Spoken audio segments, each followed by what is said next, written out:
নমস্কার বন্ধুরা, মনের মুকুর গল্প পাঠের আসরে আপনাদের সকলকে স্বাগত। আজ আমি যে গল্পটি পড়ে শোনাবো সেটি খুবই হাসির গল্প, দারুণ মজার গল্প।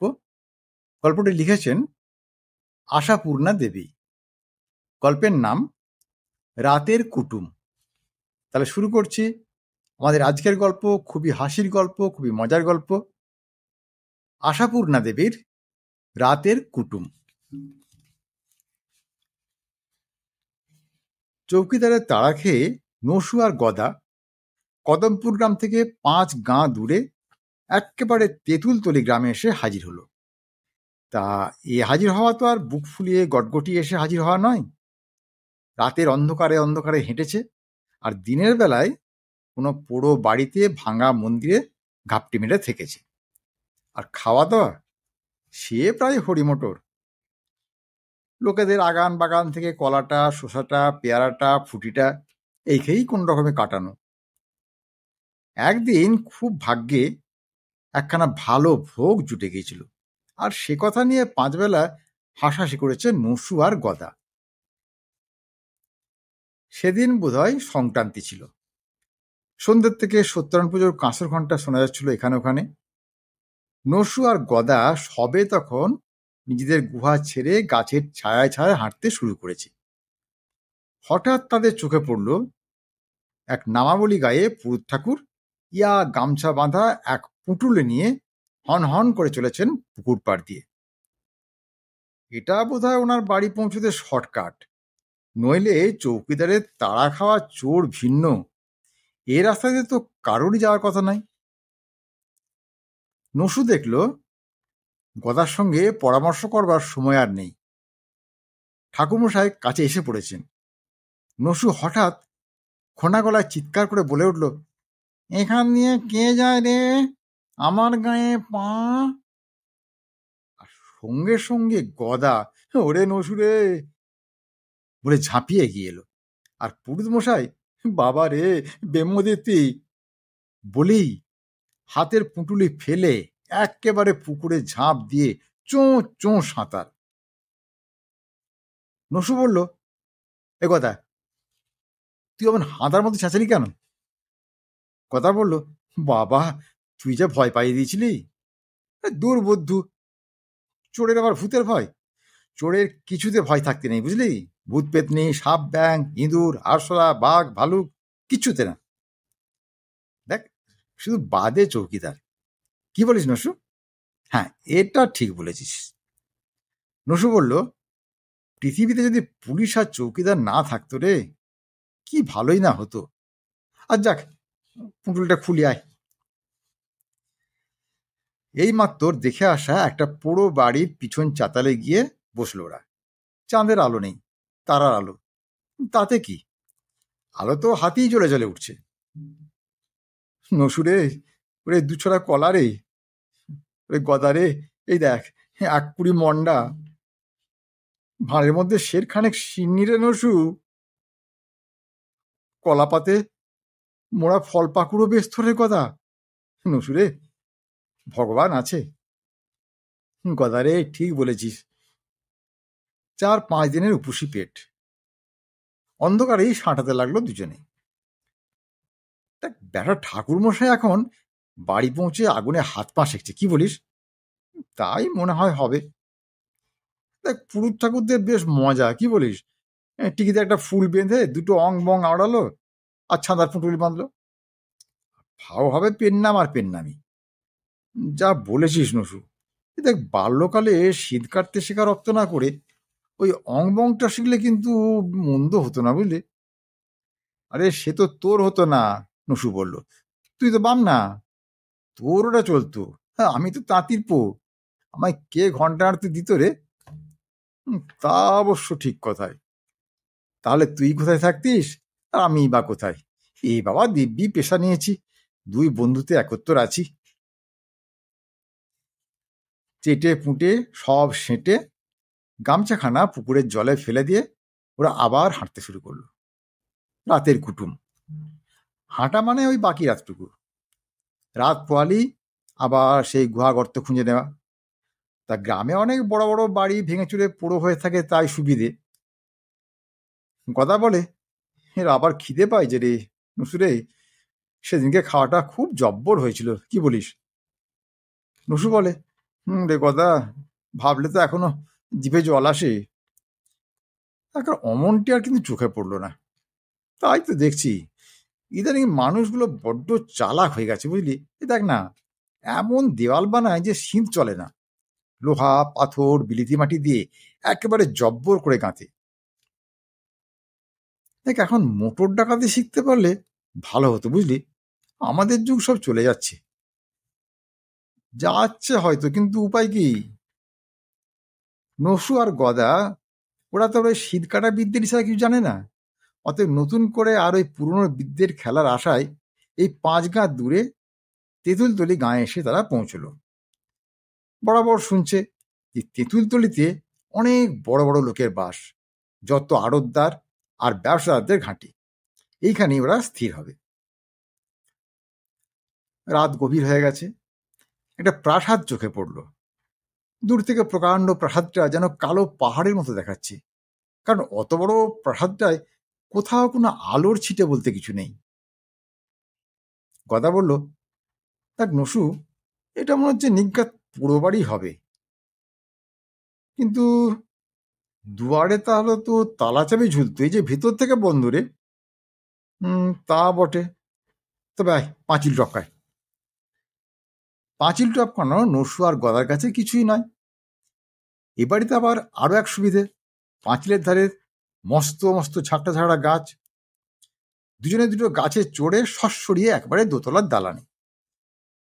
নসু আর গদা থমকে দাঁড়ালো। কোণের দিকে একটা ঘরে আলো জ্বলছে মিটমিটিয়ে।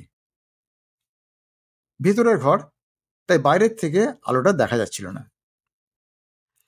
আলো থাকা মানেই তো মানুষ থাকা, আর মানুষ থাকা মানেই কিছু না কিছু মালপত্র তো থাকবেই।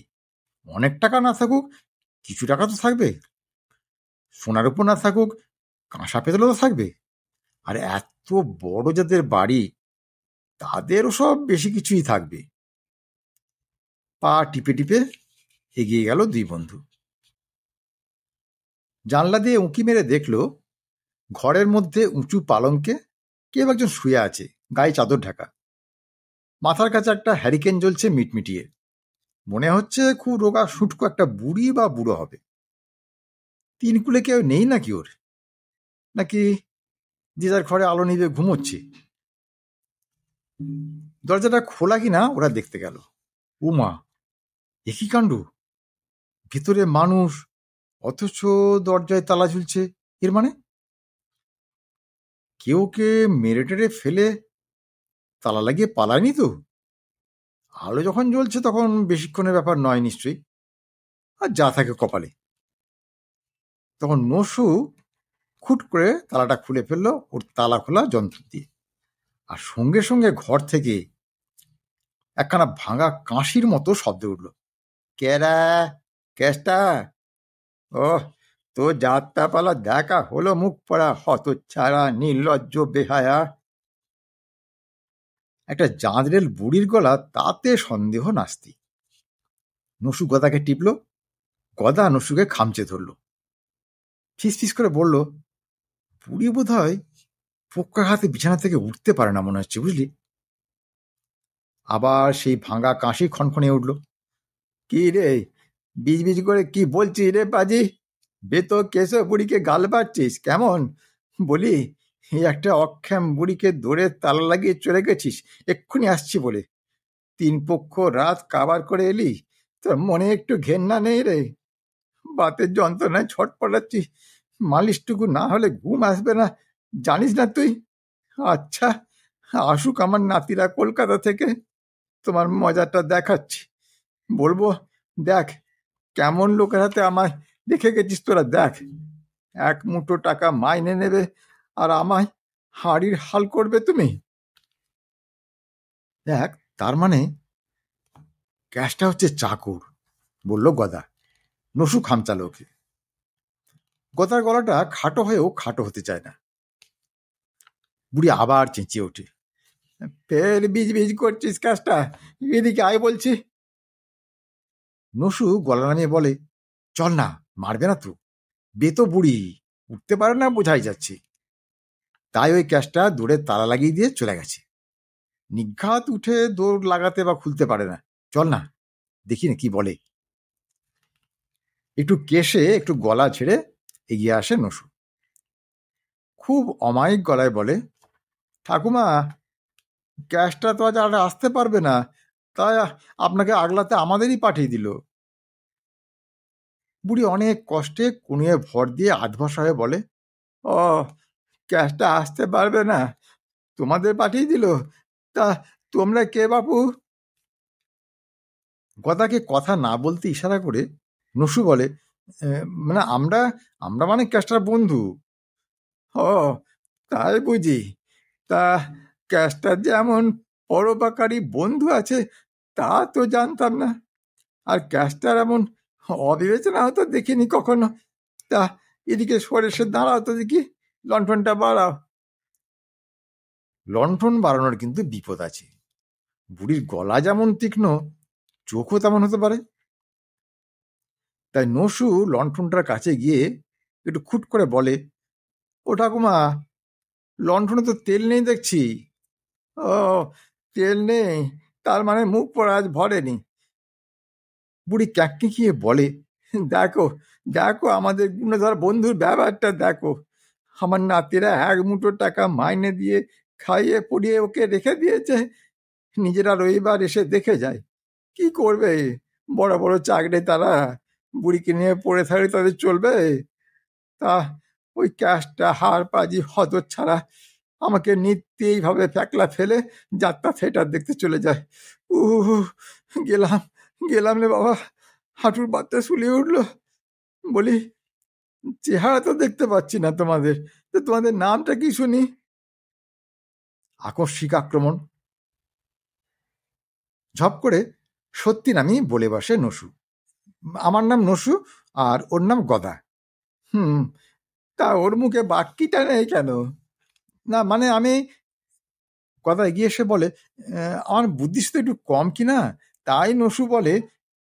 নসু ওকে একটা রাম চিমটি দিয়ে থামিয়ে দেয়। বুড়ি বলে, হ্যাঁ, তা বুঝেছি, আমার নাম হচ্ছে মহিষামর্দিনী দেবী, বুঝলে?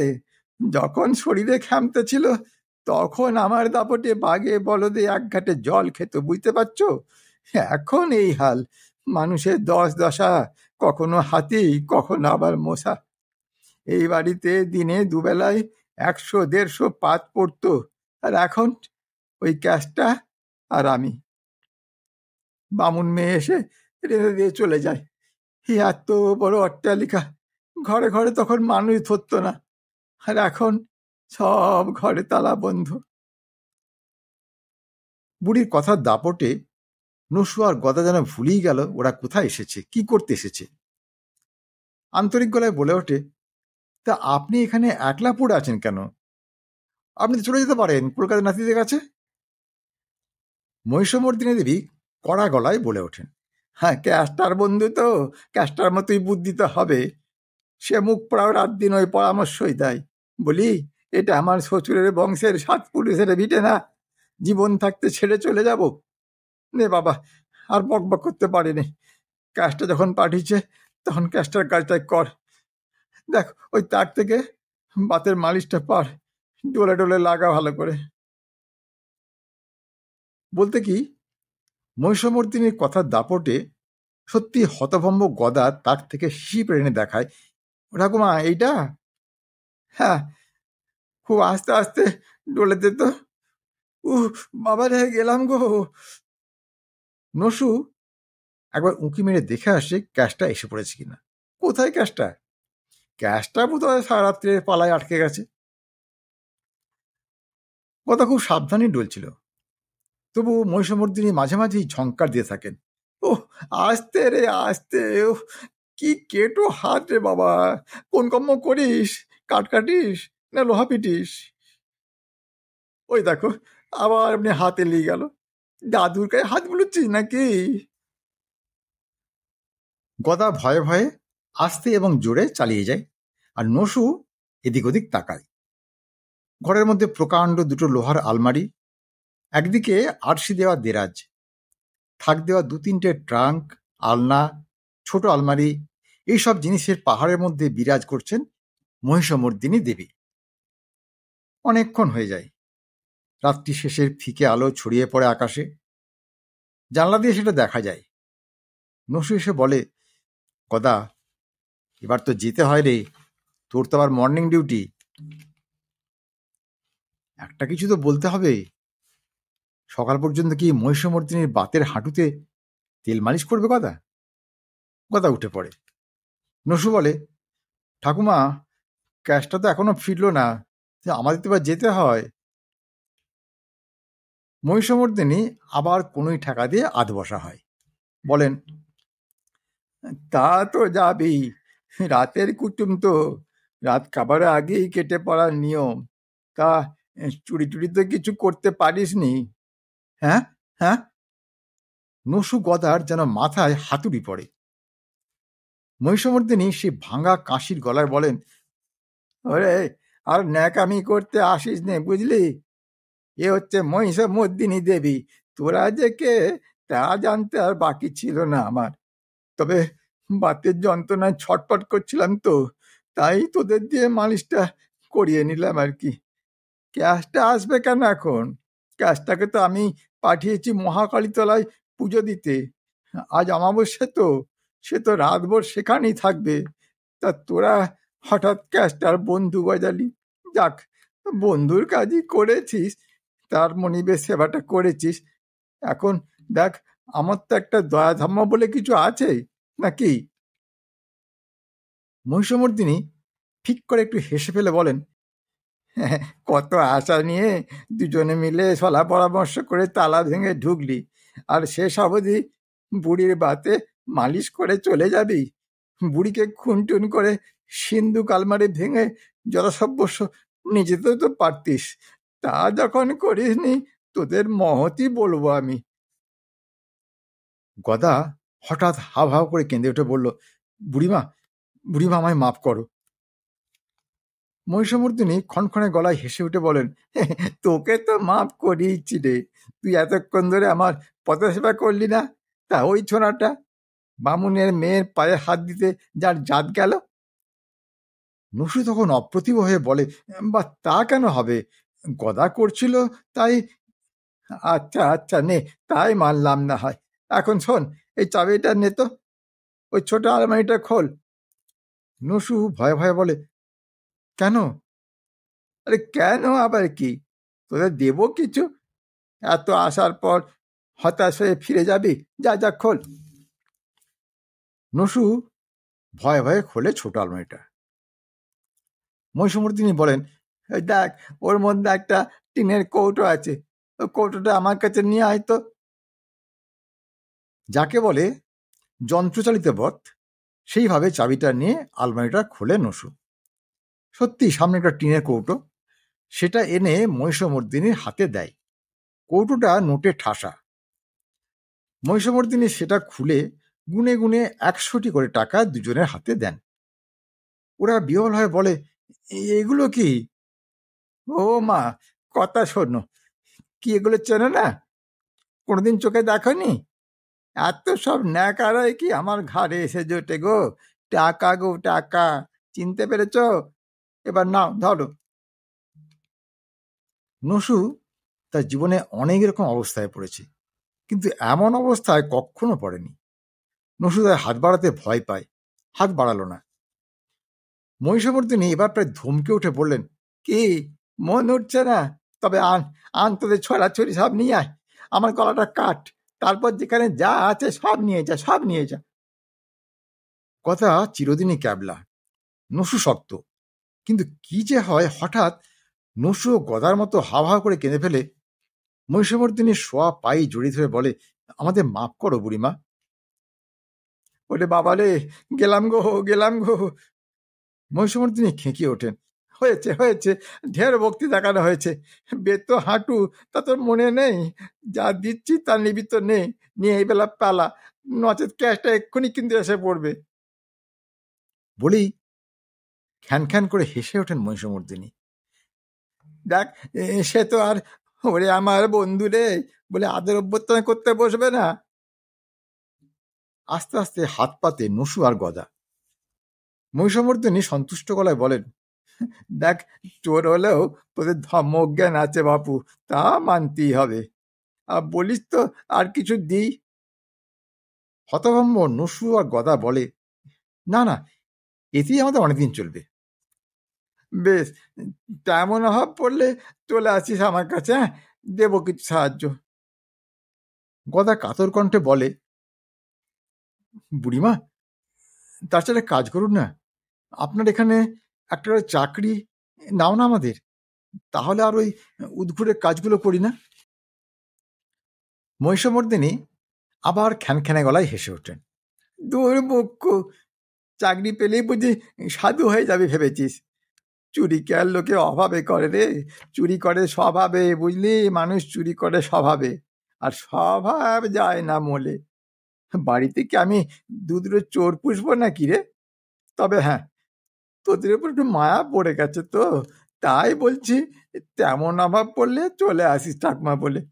মহিষমর্দিনী দেবীর টাকা আছে, বুঝলি? বেশ, তোর আছে মরা হাতি লাখ টাকা। তবে হ্যাঁ, কোথায় লুকোনো আছে সেটা কিন্তু চোরের বাবা খুঁজে বার করতে পারবে না। আবার হেসে ওঠেন শ্রীমতী মহিষমর্দিনী দেবী। বাইরে এসে নসু বলে, আচ্ছা গদা, আমরা হঠাৎ এমন ক্যাবলা হয়ে গেলাম কেন বলতে কি? আমিও তো তাই ভাবছি রে নসু, বুড়ি যেন আমাদের উপর মন্তর পড়লো। তা গোড়ার থেকে কিন্তু বুঝতে পেরেছিল বুড়ি যে আমরা কে। একেবারে গোড়ার থেকে, ওই যখনই তালা খোলার শব্দ পেয়েছে তখনই। দুর্দান্ত চালাক আর কি, বুঝলি? হ্যাঁ, তার বলতে, দেখলি না, চাকরি দিতে চাইলো না, বললো না স্বভাব যায় না মোলে। খুব খাঁটি কথা, বুঝলি? কথা বলে ওঠে, দুনিয়ার সেরা খাঁটি কথা। দেখিস না, যত সব কেষ্টবিষ্টরা ঘুষ খায়, চোরা কারবার করে, ভেজাল দেয়, তারা কি আর অভাবে করে রে? তারা করে স্বভাবে, বুঝলি? তারা করে স্বভাবে। আজকের গল্প তাহলে এখানেই শেষ করছি। গল্পটি কেমন লাগলো তা কমেন্ট করে জানাবেন। আর যদি ভালো লাগে তাহলে একটা লাইক দেবেন ও গল্পটি শেয়ার করবেন। আর যদি মনের মুকুর চ্যানেলটি এখনও সাবস্ক্রাইব না করে থাকেন তাহলে এখনই সাবস্ক্রাইব করে দিন। আজ তাহলে আসি বন্ধু, খুব শিগগিরই আবার হাজির হব এরকম একটি সুন্দর গল্পের ভিডিও নিয়ে। ততক্ষণ সবাই খুব ভালো থাকুন, সুস্থ থাকুন, আনন্দে থাকুন। নমস্কার।